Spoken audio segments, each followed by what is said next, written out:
Alright, so check this out, guys. This is Peter Pinto. We are in Las Vegas. I'm actually at the Hard Rock. This is a Field Cafe. We had to find a nice quiet spot. We were at the Pink Taco. We were outside, we tried inside. Got a good view, you know, so we're basically chilling, hanging out. Peter and I met at a Z-Health class.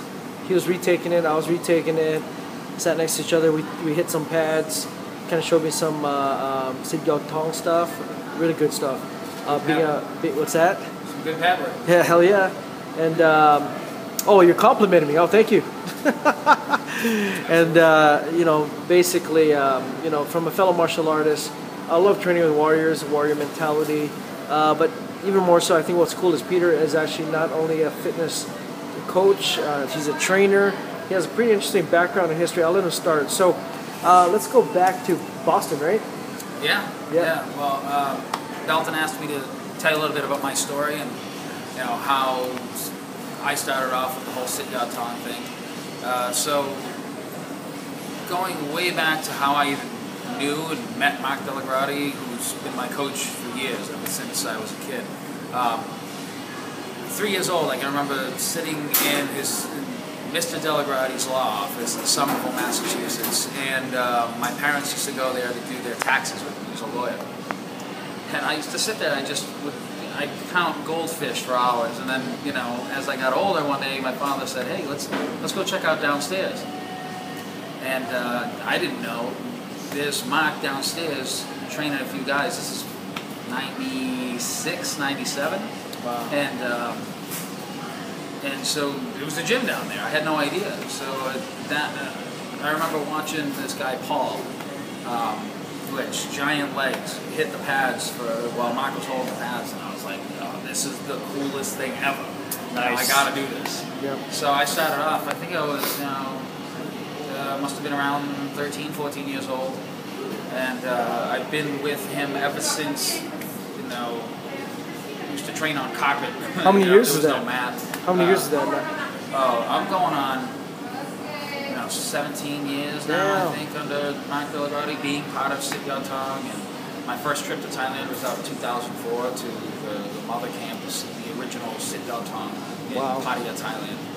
And for you guys who are Muay Thai enthusiasts, it's a big deal. You know what I'm talking about. The rest of you guys, you know, hey, just hear it in the voices. It's a big deal, okay, to go to Thai camp and be part of something great, especially coming from a grandmaster himself, you know, Ajahn, right? Do you call him Ajahn or just? Ajahn, what we call the crew Yat Tong, we addressed him as crew. Okay, cool. Some people, Ajahn, some even master Yat Tong. Okay, cool.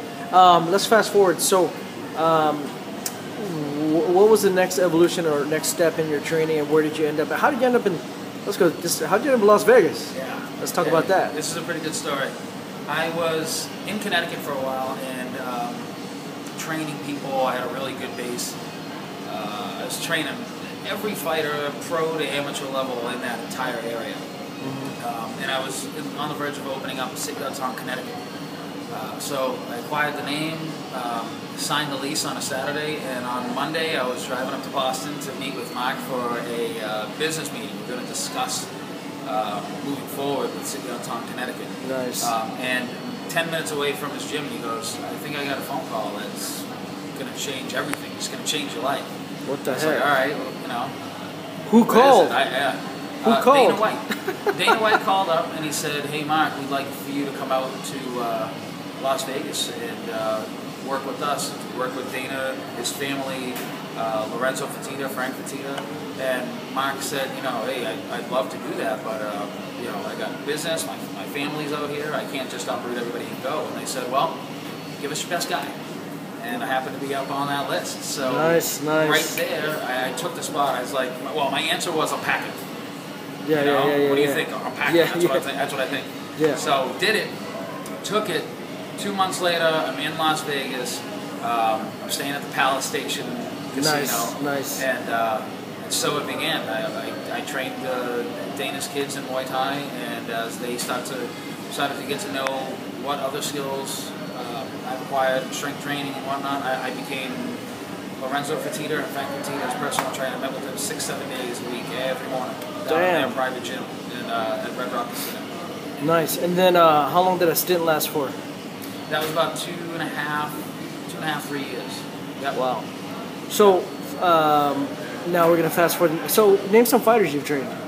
I trained Frank Mir for a while. Yep. I trained heavyweight Todd Duffy.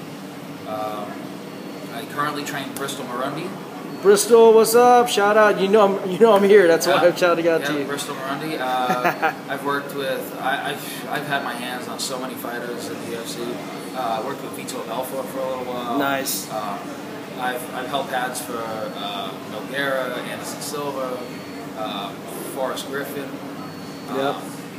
I've just done a bunch of guys. I'm pretty lucky. I've got to meet a lot of cool people too over the past few years. You were kind of growing at that time, and so that's what probably moved you to your next evolution. It's after a while, you say you wanted your own spot. That's Z. Okay. Yeah. So let's talk about Z, because have you used Z with the fighters?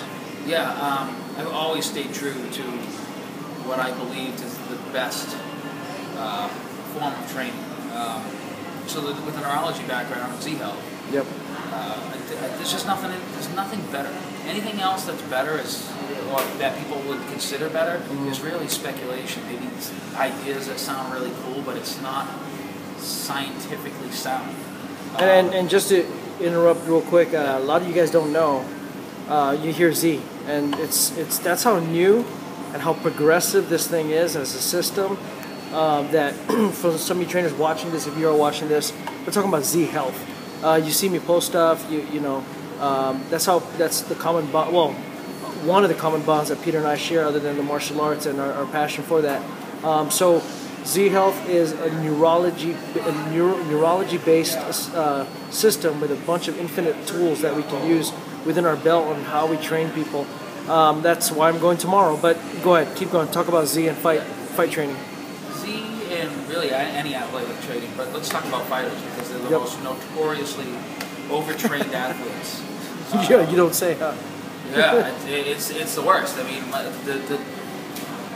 you would think that it's getting somebody to work harder is what's going to make them a better athlete. In all of my experience, it's getting them to work less. Everything that he talks about is becoming efficient, training toward efficiency.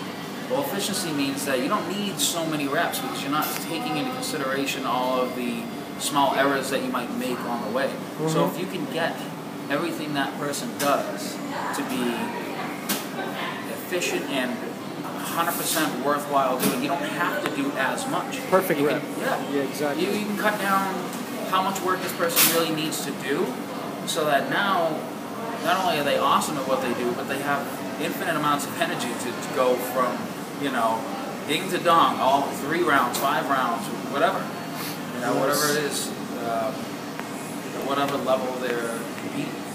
Have you used Z to fix fighters? Yeah, that's really how I ended up getting more fighters.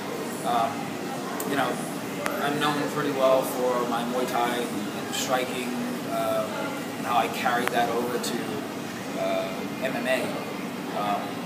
But being able to take a fighter and have them say, hey, saw the doc last week, says I may have to have another surgery on my shoulder. Jeez. And then saying, no you don't. Hold on, you see that? And weeks later, the problem's gone. And so word started to get out. I remember doing a little bit of work with a few UFC fighters specifically. Are you allowed to say?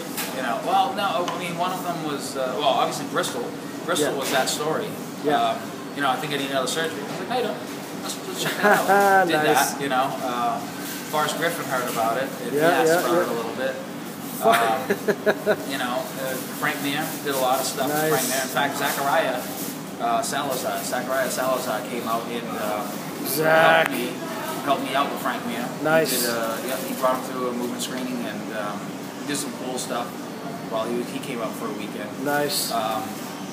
Z's opened a lot of doors too. So I'm going to cut you off. It's 9:45, and I know YouTube only does 10 minutes. We'll do part 2.